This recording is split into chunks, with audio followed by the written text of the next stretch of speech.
Qu'y a-t-il à la une de la presse à travers le monde? On voit cela avec Axel May. Bonjour Axel. Bonjour. Et il y a tout d'abord ce matin la presse italienne que vous avez beaucoup parcourue. Presse italienne qui titre bien sûr sur le coronavirus. Regardez la une de la Stampa, tutto il nord ostaggio del virus, tout le nord otage du virus, car c'est dans le nord du pays que plusieurs villes sont placées en quarantaine, essentiellement autour de Codogno, principal foyer d'infection.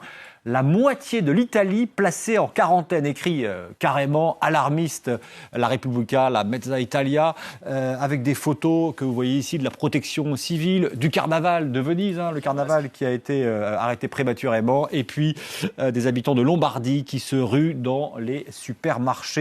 Le pays est touché par la panique, contagiati dal panico. Alors pourquoi perché? Pourquoi le coronavirus s'est-il propagé si rapidement dans le nord de l'Italie, se demande le Corriere della Sera, et qui apporte un début de réponse au journal. Il y avait un manque de connaissance des agents de santé qui n'étaient pas en mesure de reconnaître immédiatement les symptômes du virus. Ainsi, à l'hôpital de Codogno, où le premier patient a été hospitalisé, au moins 5 médecins et infirmières ont été infectés. De plus, souligne le Corriere, jusqu'à il y a quelques jours, le coronavirus ne circulait pas en Italie, ce qui, pour résumer, a créé un état de surprise. Et cette inquiétude, elle dépasse les frontières italiennes maintenant. Oui, bien sûr. Ouest France, le grand quotidien régional de l'ouest de la France, titre « Le coronavirus se propage en Italie », avec ici une ambulance italienne. Et puis l'Europe est inquiète de la situation.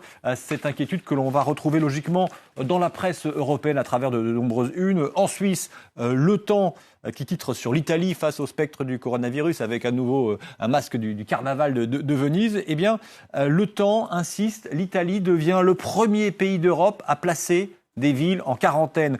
Regardez aussi cette une, parmi d'autres dans la presse européenne, la une d'El País. Les écoles sont fermées et les actos publicos, les événements publics, les manifestations publiques sont annulées.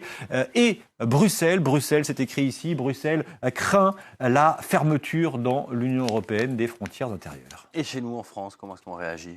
Eh bien, la France se met en ordre de bataille. C'est le Figaro qui l'écrit. Les autorités s'organisent pour faire face à un risque bien réel. On pense là aux 70 nouveaux hôpitaux activés pour faire face à une éventuelle propagation.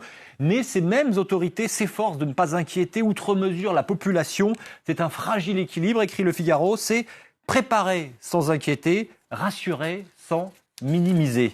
Libération prévient pour sa part tout concourt à ce que le virus circule sur un autre continent, le continent africain, avec un seul malade recensé.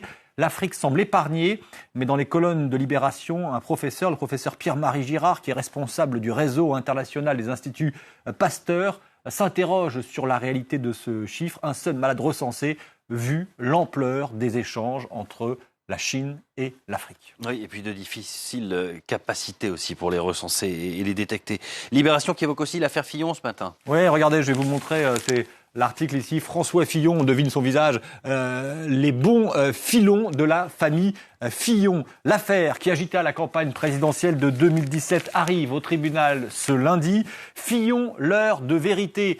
C'est le Parisien aujourd'hui en France qui titre ainsi sur sa une. L'ex-candidat et sa femme là derrière sont poursuivis pour abus de biens sociaux et détournement de fonds publics. Elle pour complicité. Il risque jusqu'à 10 ans de prison. Et s'il ne compte pas sur son procès pour revenir dans la vie publique, l'enjeu de la bataille judiciaire qui s'ouvre aujourd'hui est plus personnel, une question d'honneur. Il tentera, François Fillon, de démontrer qu'il n'était qu'un politique de l'ancien monde qui, ayant embarqué toute sa famille dans sa quête du pouvoir, s'est donné le droit de tricher un peu pour assurer le bien-être des siens. L'accusation, c'est toujours le Parisien aujourd'hui en France qui l'écrit, voudra, elle, prouver que l'ancien Premier ministre s'est comporté comme un voyou, multipliant les astuces pour piller les caisses de l'État. La justice tranchera avec, toujours dans le Parisien aujourd'hui en France, cette caricature qui, à titre personnel, m'a amusé et qui revient sur ce qu'on disait en début de revue de presse. Regardez, Pénélope, tu vas faire semblant d'avoir le coronavirus pour qu'on ne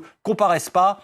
T'en as pas marre de me filer des emplois fictifs, lui répond sa femme. On y reviendra en détail dans une heure avec notre invité. On termine avec une note plus légère. Les championnats du monde de biathlon qui se sont achevés hier en Italie. Et les Bleus ont été performants. Oui, les championnats du monde qui se sont achevés effectivement dans le nord de l'Italie. Là aussi, on en a parlé du nord d'Italie avec le coronavirus. Et les Français, grâce à un Martin Fourcade retrouvé notamment, ont été particulièrement convaincants. Les Français terminent deuxième nation de ces championnats du monde au nombre de médailles derrière la Norvège. Hier, lors de la dernière course, Quentin Fillon-Maillet a fini deuxième, Émilien Jacquelin troisième derrière le Norvégien Johannes Bö et l'équipe s'enthousiasme comme une vague bleue. Grazie, merci beaucoup. Axel May, multilingue donc de France 24. On va rester en Italie, figurez-vous, avec un extrait de reporter. Notre émission de